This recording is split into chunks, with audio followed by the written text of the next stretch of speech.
Hola, hola. Bienvenidas al episodio número 4 del Entendimiento del Corazón. En este episodio me enfocaré en Juan capítulo 2.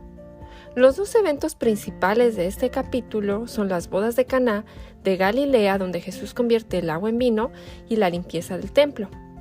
Recordemos que el propósito del autor al escribir este evangelio está en el capítulo 20, versículos 30 y 31. Delante de sus discípulos, Jesús hizo muchas otras cosas que no están escritas en este libro, pero las cosas que aquí se dicen se escribieron para que ustedes crean que Jesús es el Mesías, el Hijo de Dios, y para que así, por medio de su poder, reciban la vida eterna. ¿Por qué es importante saber el propósito del autor?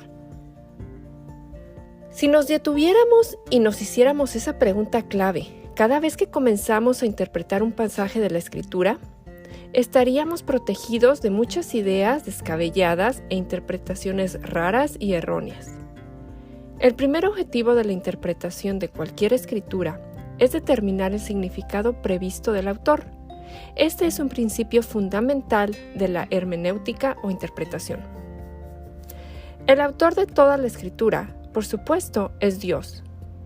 Pero un principio clave para alcanzar nuestra meta es determinar lo que el autor humano pretendía enseñar a su audiencia original cuando se escribió una escritura en particular.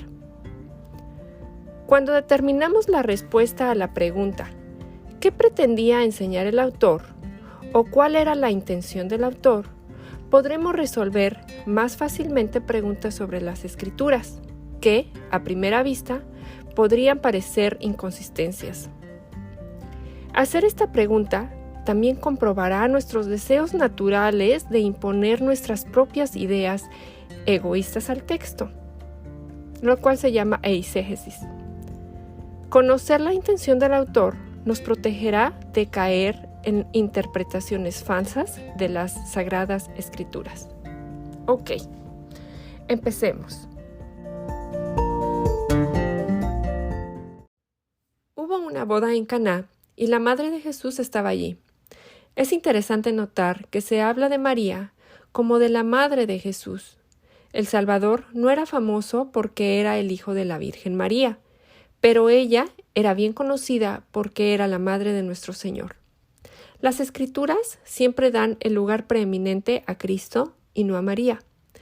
Las palabras de María registradas en los Evangelios consistentemente glorifican a Jesús, no a ella misma. Es hermoso ver cómo María apunta a los sirvientes en esta boda a obedecer a Jesús cuando les dice que hagan lo que Él les ordene. Ella sabía quién era Él, pues le habían dicho el ángel Gabriel y también habían testificado otras personas como Elizabeth cuando María fue a visitarla y Juan el Bautista brincó en el vientre de su madre. También los pastores que llegaron a Belén, Simeón y el mismo José. Ok, en esta boda se terminó el vino y había allí 6 tinajas de piedra de las que usaban los judíos en sus ceremonias de purificación. En cada una cabían unos 100 litros. Algunos estudiosos mencionan que las 6 jarras juntas habrían podido contener entre 120 y 180 galones, lo que equivale a unas 550 a 840 botellas de vino. Este milagro apunta a algo que va más allá de simplemente proveer vino en una boda. Este milagro apunta a cómo el legalismo judío, simbolizado por el agua de purificación, está siendo reemplazado por el vino del nuevo orden. El versículo 11 dice que esta fue la primera de sus señales. Es una señal que revela la gloria de Jesús y esto mueve a los discípulos a creer en Él. Esta señal muestra el poder de Jesús y su propósito era manifestar su gloria.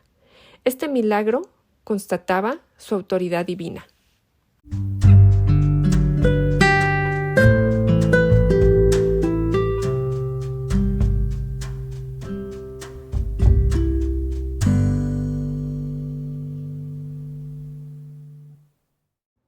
En los versículos del 13 al 22, vemos que se acercaba la Pascua y Jesús se fue a Jerusalén. Encontró ahí cambistas en el templo y hombres vendiendo animales. Él hizo un azote de cuerdas y echó a todos del templo. Dijo que dejaran de hacer de la casa de su padre una casa de mercancía. Jesús ahí ejercitó su derecho como hijo de Dios para limpiar el templo. En 1 Corintios 3, versículos 16 y 17, el apóstol Pablo pregunta a la iglesia en Corinto: ¿ignoran ustedes acaso que son templo de Dios y morada del Espíritu Divino? Si destruyen el templo de Dios, Dios mismo los destruirá a ustedes. No en vano, el templo de Dios es algo santo y ustedes mismos son ese templo. Somos el templo de Dios y significa que nosotros, cristianos, creyentes en Jesucristo, que estamos unidos en una familia como la Iglesia, somos un lugar santo para que Dios habite en ella. Cuando Pablo dijo: ustedes son el templo de Dios, se estaba refiriendo a los creyentes como grupo, es decir, la Iglesia. El templo de Jerusalén era un edificio sagrado de Dios. Según Pablo, la Iglesia es equivalente al templo. La presencia de Dios reside en la Iglesia y la Iglesia debe mantenerse en santidad. Cuando Jesús hace este azote de cuerdas y echa a todos del templo, los discípulos recordaron el Salmo 69:9, donde dice: el celo por tu casa me consume. Aquí vemos, entonces, el cumplimiento de una profecía. Contrario a la respuesta de los discípulos, los judíos le piden una señal por actuar de esa manera. Cuando Jesús les dice: destruyan este templo y lo levantaré de nuevo en 3 días, Jesús les estaba respondiendo con una profecía de su muerte y su resurrección, pero ellos no entendieron. Una vez más, el texto menciona que cuando Jesús resucitó de entre los muertos, los discípulos recordaron esta profecía y creyeron en las Escrituras. En este capítulo, 2 veces se menciona que los discípulos se acordaron de que estaba escrito.